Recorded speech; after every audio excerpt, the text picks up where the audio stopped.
Doctor साहेब नमस्कार.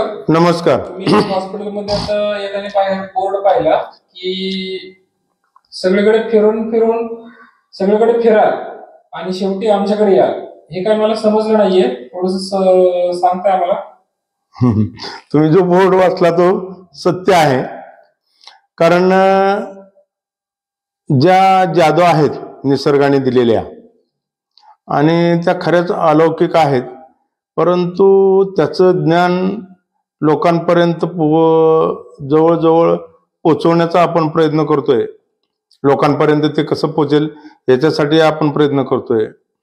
कारण का कोणत्याही प्रकारचे विकार नेहमी कफ, वात आणि पित्तामध्ये मोडले जातात, परंतु एक माझं स्वतःचं बाळकडू आहे की जन्मताच मिळालेला गुण आहे सुरुवातीपासूनच, की पृथ्वीवरचे षडरस, शरीरातील सप्तधातू, त्याला कुपित करणारे कफ, वात, पित्त. आणि जर एखादा कफ वाढला, पित्त वाढलं किंवा वात वाढला तर त्याच्यावरती ज्या वनस्पती मार्फत जे नियोजन किंवा योजना आणि त्याच्यातून निर्माण झालेले विकार ही करण्याची जी कला आहे आत्मसात, त्याच्यानंतर बाकीच्या गोष्टी ह्या कायदेशीर म्हणून आम्ही बऱ्याच कंप्लीट करण्याचा प्रयत्न केला आणि आज बी ते करतो आहोत. परंतु ते तुम्ही वाचलं ते बरोबर आहे की सगळीकडे फिरा आणि शेवटी आमच्याकडे या. तुम्ही जर लास्ट स्टेपचे जर पेशंट आमच्याकडे घेऊन आले तर त्याला आम्ही तरी काही देव नाही, परंतु आमच्याकडे एकच अशी कला आहे किंवा जादू आहे आणि त्याच्यावर विकसित केलेली जी पारंपरिक औषधे आहेत ते आम्ही स्वतः तयार केलेली आहेत.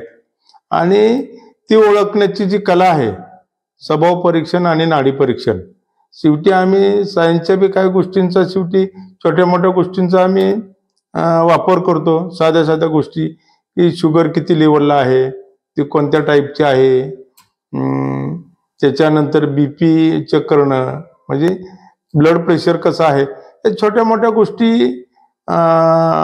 BMI वगैरे आम्ही हे करून घेतो. आणि त्याच्यातून बी बऱ्याच गोष्टी आमच्या नाडी परीक्षणाला थोडीशी मदत होते.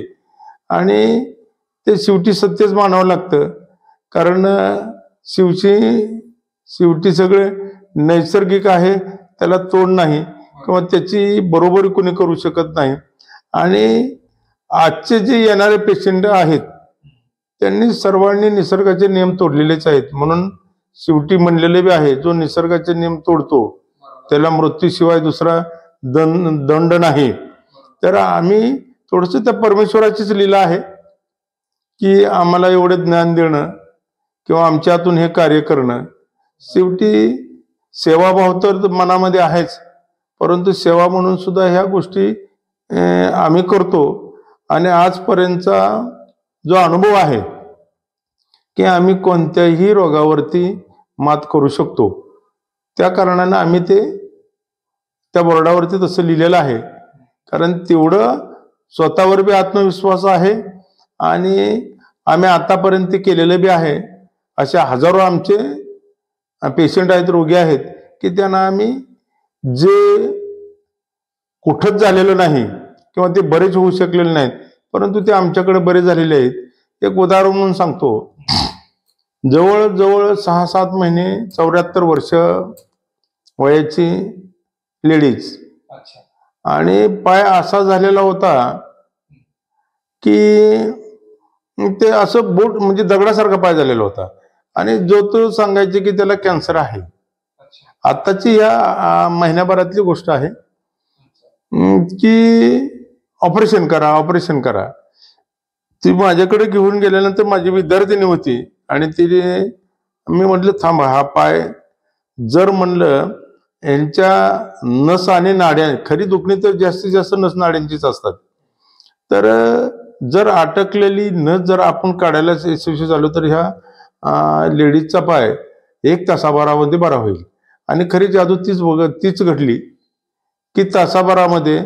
आणि तिला ती बिचारे पेशंट जे आहे ते आम्ही ते सर्व खोडल्यानंतर, कारण ब्लड जे जात होतं ते रिटर्न होतच नव्हतं, त्यामुळे पाय तो पूर्णपणे कडक झाला होता आणि त्याच्यासाठी ऑपरेशन सांगत होते.